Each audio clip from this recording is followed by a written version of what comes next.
Good morning and welcome to PV Legal's daily newsletter. Can a court take cognizance of a money laundering complaint without ever hearing the accused? The Supreme Court has just answered with a firm no. And the consequence is dramatic. Every cognizance order passed in breach of this safeguard is void ab initio, struck down before it can even begin its journey. The case is Parvinder Singh versus Directorate of Enforcement, decided by a bench of Justice M.M. Sundaresh and Justice Nongamekpam Kotiswar Singh on the 19th of May, 2026. The dispute reached the apex court from the Uttarakhand High Court and concerns the interface between the new BNSS and prosecutions under the Prevention of Money Laundering Act. The Enforcement Directorate registered an ESA against Parvinder Singh in July 2023.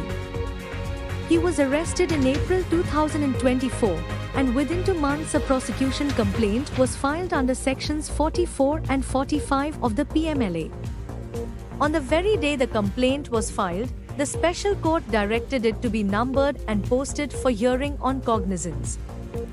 The hearing was eventually scheduled for the 2nd of July, 2024. In between, on the 1st of July, the BNSS replaced the old Criminal Procedure Code. When cognizance was finally taken on the 2nd of July, the accused was never heard.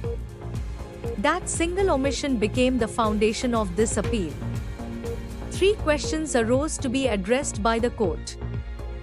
First, though sections 223 to 228 of the BNSS apply to PMLA prosecutions, or is the PMLA a self-contained code?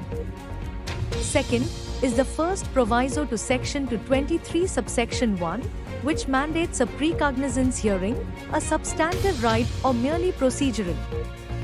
Third, does the saving clause in section 531 protect the CRPC procedure when the complaint was filed before the BNSS but cognizance was taken after?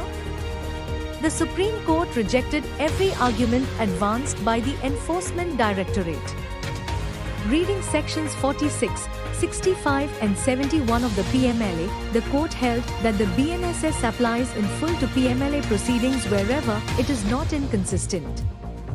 The first proviso to section 223 subsection 1 was held to be substantive in nature, anchored in the Article 21 right to a fair trial, and mandatory in its operation.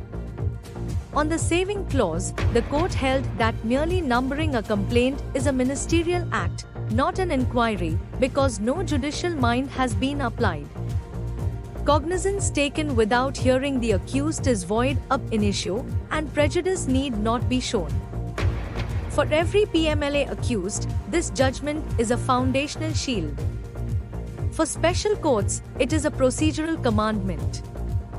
The lesson is simple. No hearing means no cognizance. And no cognizance means no trial. For the full legal analysis, read PV Legal's daily newsletter. This is your host, signing off for PV Legal's daily newsletter. Stay informed, stay vigilant.